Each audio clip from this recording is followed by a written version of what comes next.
Estamos no ar? Como vão vocês?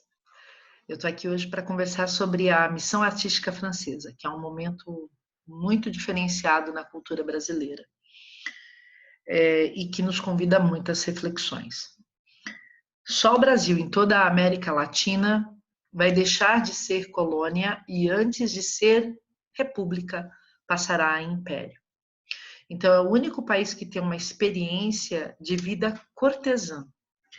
E, queira ou não queira, a vida cortesã é uma vida muito glamourizada e faz parte dessa vida cortesã uma série de características que vai agregar à nossa experiência cultural. Portanto, a aula de hoje me fala de pluralidades, mas ao mesmo tempo também de muita opressão. E isso tudo é porque nós podemos pensar sobre o passado e destilar a partir dessa experiência quem nós somos. Eu verdadeiramente fico muito grata de ter vindo para o Brasil à academia, porque gosto da técnica, gosto da arte em técnica, não tenho problema nenhum. O que me dói, e inclusive acho que alguém, quando quer romper com a norma e, portanto, ser moderno, né, tem que ter uma experiência com a norma. O Brasil teve essa experiência. Vamos devagar para a gente compreender como tudo se deu. Eu vou abrir o PowerPoint, vocês vão ver o nome da matéria que devem anotar aí nos seus cadernos. E o nome é Missão Artística Francesa. Missão é um termo que já mostra a ideia de que o Brasil era um lugar menor. Eu não gosto desse termo missão. É meu primeiro convite à reflexão. Quando você vai fazer uma missão, você vai ter quase que uma atitude heróica.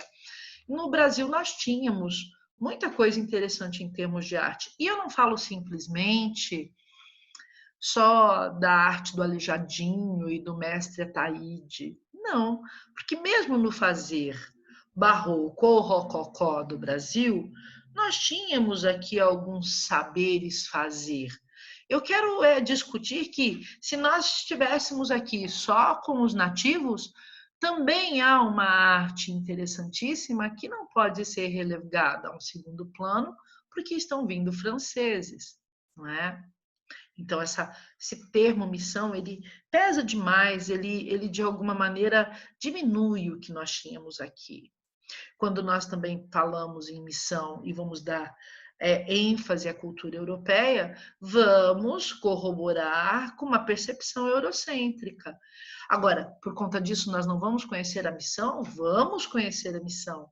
E vamos tentar decifrar como é que o europeu assimilava o novo mundo. Não é verdade? Como foi o diálogo desses artistas franceses que tinham muita tarimba naquilo que eles se propunham fazer. Mas quem era o ser humano enquanto um crítico, enquanto aquele que raciocina as realidades, né? O raciocínio, ele nos convida a uma criticidade. Será que nós já tínhamos, nos idos de 1816, que é quando chega essa missão, algum contributo que nos faz melhorar a partir de quem nós éramos? Ou só vieram e deitaram regras aqui? Então, é esse tipo de situação que nós temos que investigar. O que aconteceu? Bom, a primeira coisa é pensar que veio Dom João, não é? 1808, o Dom João VI estava aqui com a Dona Maria e com Carlota. Essas três figuras são muito importantes. Todo mundo associa sempre muito a Dona Maria à ideia da louca, porque esse era o seu codinome. Eu acho isso um pecado. Se nós aprendemos algo sobre o fazer da movelaria, né, o mobiliário, e é tão lindo o mobiliário desta época, que já começou com o pecado, foram as madeiras nobres que foram comprometidas, né? Eu adoro o jacarandá que é da Mata Atlântica especial no Rio de Janeiro, foi tudo. Mas quem nunca sonhou em ter uma escrivaninha em jacarandá? Uma hora você coloca Brasil Império, escrivaninha em jacarandá. Lá no Google você vai saber do que eu estou falando. Então, a Dona Maria ela traz para cá um requinte da movelaria, ela vai mobiliar muitas casas no Rio de Janeiro. A Carlota vai impor moda, e não foi só porque teve que usar turbante em nome dos piolhos que trazia na embarcação.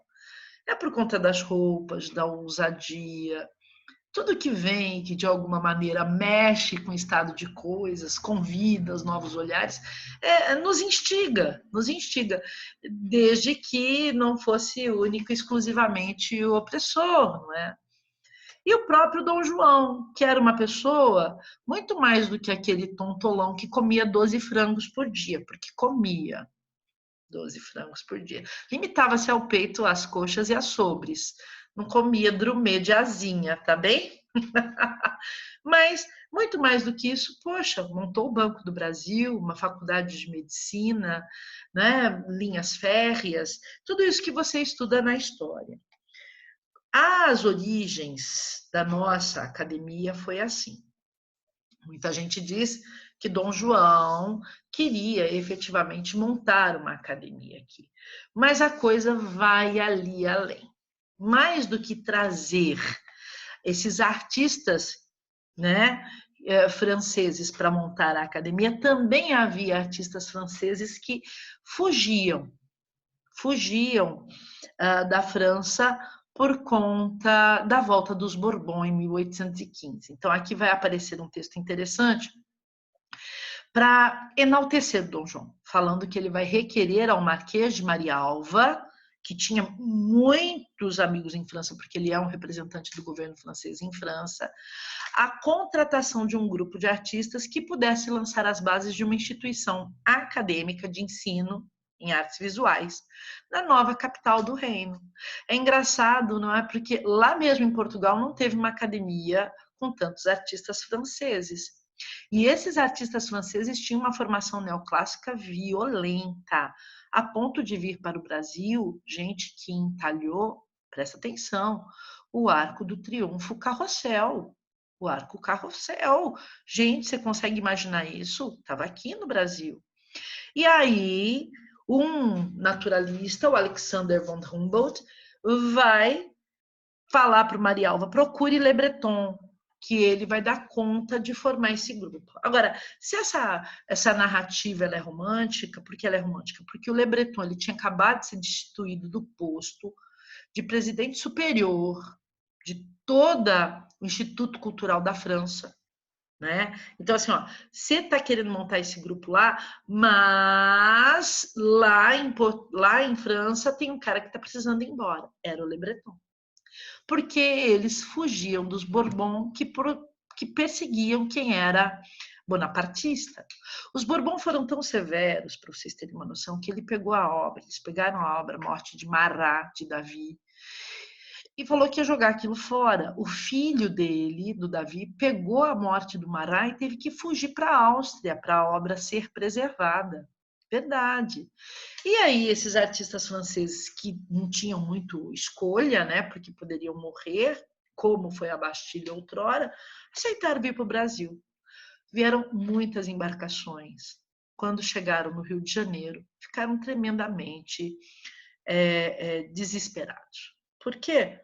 Porque nem todos eles estavam preparados para viver fora de França. França, nos idos de 1815, tinha muito desenvolvimento em considerando as realidades múltiplas no mundo. Não é? Imagina você viver perto do Palácio de Versailles, perto, né? Você ter prédios interessantíssimos, o próprio Louvre estava lá já à disposição. Então, você tem uma condição. Aí chega no Rio de Janeiro, você tem esgoto a céu aberto. Pessoas comendo, o que não é um problema, porque é muito bom comer com as mãos, mas comendo na cuia com as mãos, sem garfo e faca. As moças do teatro, o pessoal do teatro que estava acostumado com aquelas casas de espetáculo, tadinho, encontrar o teatro do Padre Ventura, que era um fiascozinho, era uma casa de ópera bem ruinzinha. A primeira casa de ópera, pouquinho melhor. Eu sou apaixonada, então eu acho ela linda. Foi a de Ouro Preto, em toda a América latina. No Rio de Janeiro vai ter uma casinha de espetáculos, entendeu? E o pessoal estava acostumado com coisas assim fantásticas. Muitos foram embora, foram para outras cortes, mas alguns permaneceram. E o trabalho desses nos interessa. Então, foi feita uma lei, ainda no dia 12 de agosto de 1816, falando da fundação de uma Escola Real de Ciências, Artes e Ofícios, que ficou conhecida como Academia Imperial de Belas Artes, popularmente AIBA. AIBA, né? Fizeram uma abreviação e ficou a AIBA. E com a presença de alguns artistas franceses. Agora, construir a academia rapidinho, não, a academia levou, gente, de 1816 até 1826, 10 anos para ser edificada. Como é que os artistas viveram? Ai, meu bem, durante 6 anos recebendo salário da coroa, e eles montaram cursos regulares. Depois desses 6 anos, alguns foram embora, outros ficaram por aqui porque estavam gostando e que tinham recursos e receberam casa, entende? Tinham algum dinheiro, então estava ficando. Sabe aquela coisa assim? Quem são os que mais chamam a atenção? Primeiro é uma família que vai agradar muitíssimo à corte, que é a família Toné. Quem já estudou literatura vai lembrar do Visconde de Toné, que escreveu Inocência. É da família. E só recebeu esse título, Visconde, pelos serviços prestados durante muito tempo. Mas não foi o Visconde que chegou. O Visconde é um bisneto, tá? Quem chega aqui vão ser 2 irmãos, Auguste Marie e Nicolas Antoine. O Nicolas é o pai desse menininho aqui. O Nicolas é um pintor, Nicolas Antoine Toné. E o que ele pinta mais? O Nicolas, ele pinta muitíssimo, muitíssimo. Acho incrível, paisagem. Eu estou trazendo os filhos dele por um motivo muito simples. Ele tem uma história de vida interessantíssima com esses 2 filhos. Esse garotinho que vocês estão vendo aí, sentadinho, calmo, vai ser um dos presidentes da Academia Imperial de Belas Artes, vai ser o 3º presidente. E vai trabalhar muito em nome do pai. E é por isso que ele está aqui, eu quis fazer uma homenagem. O outro não tem uma representação gráfica e tem uma história triste com o Brasil, porque ele morre numa expedição. Nunca se soube qual era a função original da expedição, se era procurar ouro ou se efetivamente estavam buscando motivos pictóricos. Lá no Rio Guaporé, no centro do Brasil, onde havia ouro, mas também havia muitos riscos junto dos povos indígenas e tal. Então, ele morre numa travessia. E é por isso que eu quero mostrar que é uma cultura de família. Estou, para não ficar estigmatizado, falando que ele era único e exclusivamente um pintor de paisagem, mostrando para vocês algumas das pessoas que com eles vieram. Olha, um trato bastante francês, vocês percebem? Alguns morrem por aqui, outros voltam para a França com o tempo, com o passar do tempo. Agora, a paisagem em si. Quando os meus alunos olham essa paisagem, eu tenho muito medo que eles confundam com os pintores holandeses num primeiro momento, porque no segundo ninguém confunde. Olha a distribuição das casas. Olha os barcos. Primeiro, você está numa paisagem marina, então fica na cara que é o Rio de Janeiro, enquanto os holandeses gostavam de pintar água doce, para dizer que dava para ter um bom plantio de cana. Mas daí você vai ver o esforço desse artista em tentar esquadrinhar uma cidade que brota sem planejamento. Ele tenta fazer um simulacro de planejamento a partir de uma rua central. Então, essa necessidade de ordenar, essa necessidade de organizar, é uma necessidade muito neoclássica. Depois é interessante vocês perceberem quantos planos nós temos, né? O mais distante lá, com as embarcações na água, depois essa centralização. Até quando eu chego, até quando eu chego aqui efetivamente onde estão os irmãos capuchinhos, vocês percebem que interessante? Muito interessante, né? Tem um olhar pitoresco. O que significa esse olhar pitoresco? É quando você se encanta com algo e torna aquilo um motivo para ser pintado. Outra coisa interessante é o tom do céu. Veja como ele se esforça para mostrar que tem mais luz, como se tivesse uma carga maior de branco, de lilazes. Tanto é que se de alguma casa saiu um fumo, uma fumaça, porque havia os fogões, a lenha. Esse fumo se destaca numa névoa, numa mancha acinzentada, de tão claro que é o dia. Então, é interessante compor essa paisagem. Essa outra, então, agora fica evidente a carga de branco e de quase que um lilás no céu, porque ele vai aclimatar esse neoclássico a uma condição da lúmina tropical. Não, ele não está pintando no tempo, ele pinta no gabinete. É uma pintura fechada, mas ele guarda consigo a lembrança da luz. Uma coisa, inclusive, é tão interessante que você olha a lúmina, a luz que reflete nas paredes do casario, lá embaixo, e você percebe que ele faz laterais quase que inteiras em off-white, em branco, mas muito luminoso sempre, para valorizar essa condição tropical, a luz dos trópicos. Também queria que vocês vissem aqui que lindo o terraço do convento e como ele faz a sombra dos irmãos, porque é incrível como nós temos aqui um dia viçoso, né? Os jardins viçosos.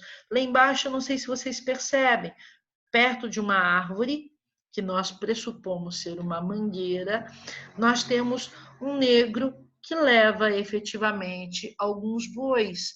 E ninguém vai falar nada contra o regime da escravidão. Tem-se tudo isso como algo pictórico. O europeu, ele olha e desfruta com os olhos sem ainda destilar um criticismo maior. Também queria que vocês vissem, né, uma das montanhas mais famosas do Brasil, né, assim, o Pão de Açúcar, o morro, né? E vamos passar, porque o irmão dele também nos interessa. O irmão dele era um fundidor e foi o que mais sofreu no Brasil, aceitou muito pouco estar aqui, mas permaneceu. Por que ele aceitou aqui pouco? Gente, com o que ele ia trabalhar? Ele estava acostumado em entalhar mármore, Pio Bianco não tinha no Rio de Janeiro. Imagina você mandar um homem desse entalhar uma pedra-sabão ou uma esteatita.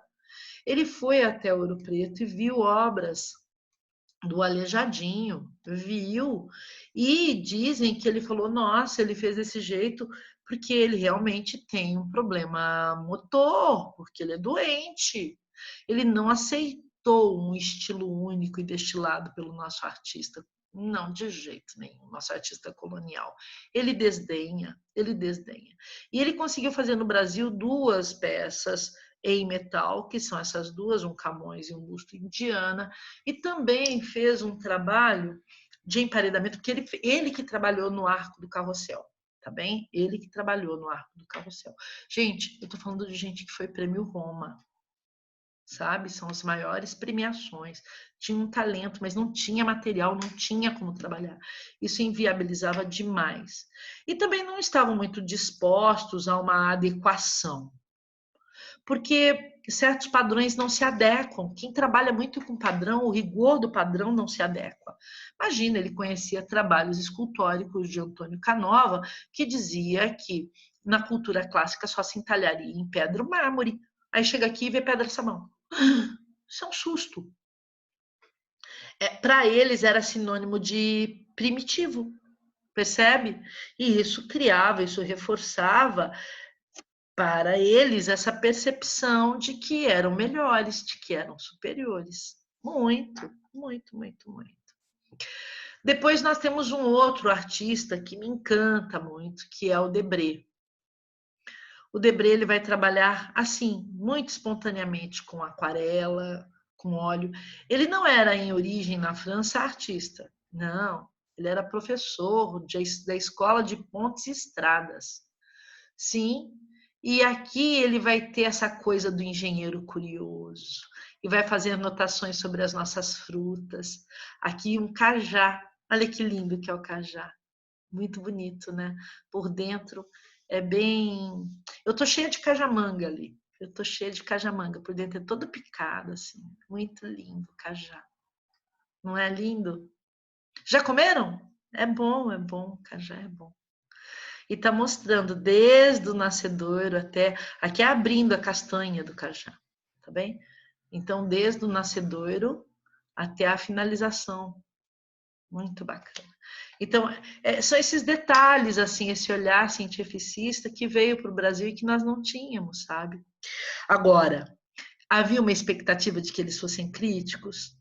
Havia. A gente às vezes até mostra em alguns vestibulares, provas, Enem, algumas provas do Norte e do Nordeste, essa percepção de que alguma coisa não corria tão bem. Por exemplo, quando eu olho palmatória. Onde é que o Debré se revela? Onde que o Debré se revela? Muita gente fala assim, ele não se importa. Será que não? Olha a mulher, né, que amamenta uma criança e que de lado fica ouvindo o que está acontecendo com o rapaz. Olha o olhar deste, como quem diz algo não deu, né, deu certo para o colega, dentro de uma sapataria. Vocês percebem? Então, de todo é indiferente, de todo é só aquele que vai buscar um processo pictórico. Para nossa UEL, em especial, ela já fez uma questão falando que havia uma certa fantasia acerca das Américas, que efetivamente eles não têm nunca um olhar crítico para o Brasil e para as coisas que aqui acontecem. Então, você leva isso com você. Mas a UEL é muito peculiar, eu já vi provas, Universidade Federal de Pernambuco, tá bem? Universidade Federal do Ceará, Unifor, que é particular, mas é muito forte por lá, colocando o Debré com algum senso de realidade. E eles apontam exatamente essa denúncia que vem muito de soslaio, vem muito delicadamente em algumas das situações que aparecem. E por isso eu trouxe a palmatória. De qualquer forma, olha, se vocês falarem uma dissertação sobre racismo, né, sobre branquitude, se vocês forem fazer isto, vale a pena você ter como um rudimento, olha, para um argumento qualquer, a palmatória do Debré. Até porque palmatória já vem com essa carga, não é, de alguém que vai sofrer uma punição muito severa. Madeira, aquilo cheio de furos, acaba com a mão, acaba. Você pensa que bate uma vez só? 30, 40. Outra coisa interessante é essa beleza que o Debré traz quando nós pensamos dos povos indígenas. Ele vai fazer uma recolha de vários povos. Ele tem um livro chamado Viagem Pitoresca ao Brasil, que ele vai editar na França quando ele volta para lá, e há muitos biotipos. Eu escolhi esta, é difícil encontrar boa imagem com qualidade na internet, mas eu queria que vocês vissem como ela é esplendorosa. Essas flores, essas orquídeas que estão na cabeça dela, vêm só confirmar uma beleza nativa.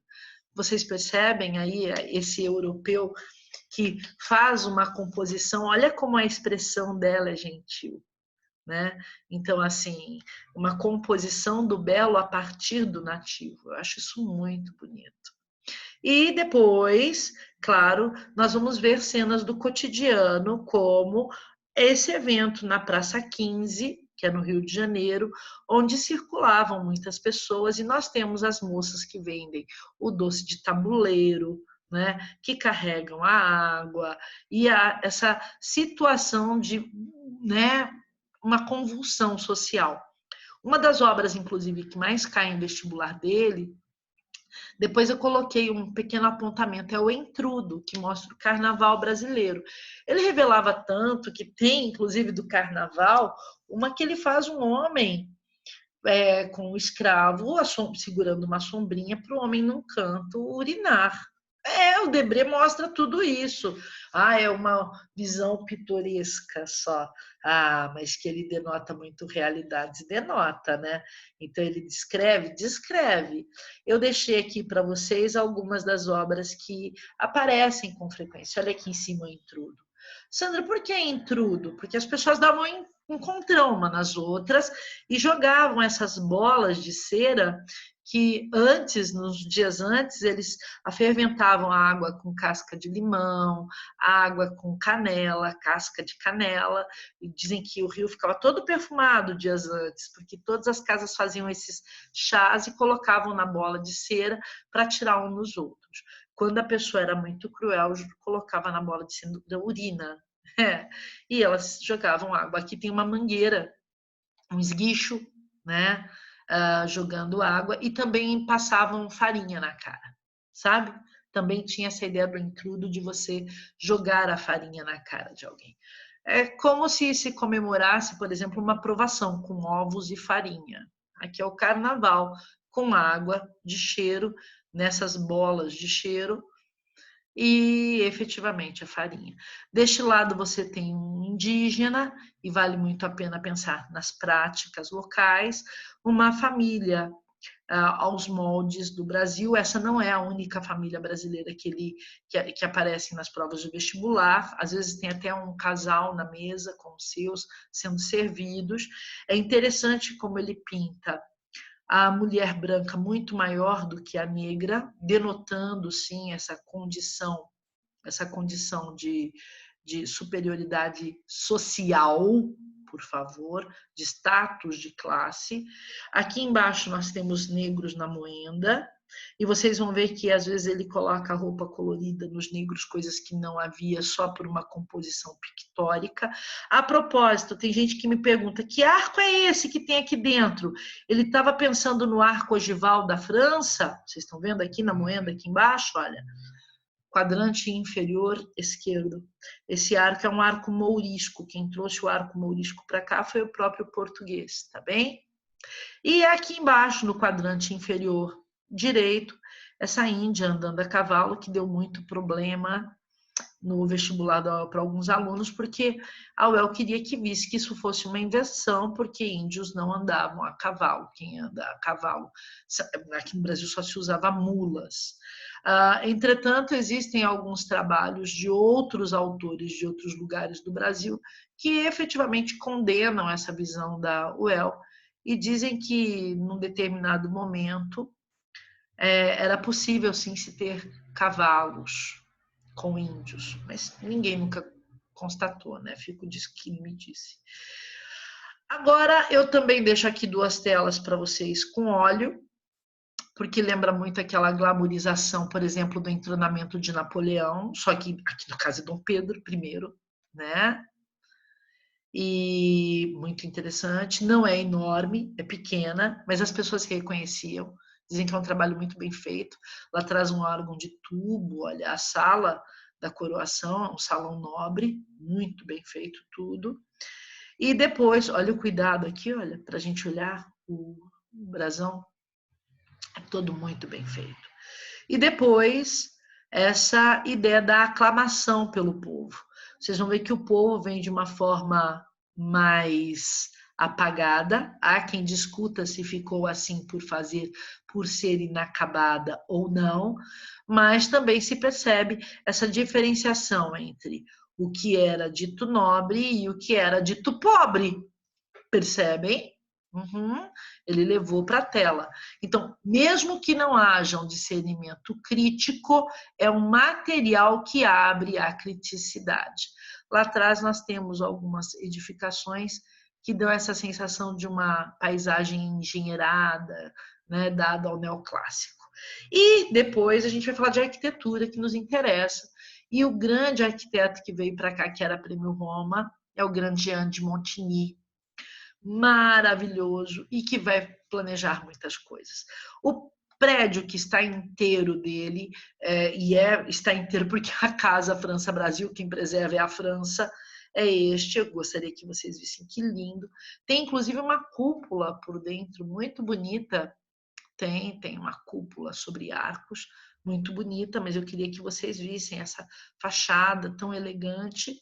E também deixou o que já foi destruído, mas o desenho e o planejamento de uma academia, que era a Academia Imperial de Belas Artes. Hoje, nós só temos essa partezinha aqui, e o terreno, demoliram o prédio depois da República, porque acharam que era um símbolo de opressão. O fato de você achar que algo é símbolo de opressão e vai e destrói, você não ressignifica a coisa, você só destrói mesmo um patrimônio, que é um patrimônio histórico de um povo. Independente desse povo ter sido bom ou de ter sido ruim, vale a pena ter um momento de politização e de reflexão. A nossa academia. ela foi destruída com o advento da República. Então, em nome disso, que eu acho que é um tema até um recorte interessante, vocês pensarem o que deve ser preservado e o que deve ser destituído. Qual arte que não é política? Se existe uma arte que não seja política. Eu fico por aqui, é uma alegria estar com vocês e eu espero que tirem o maior proveito desta aula. Um grande abraço.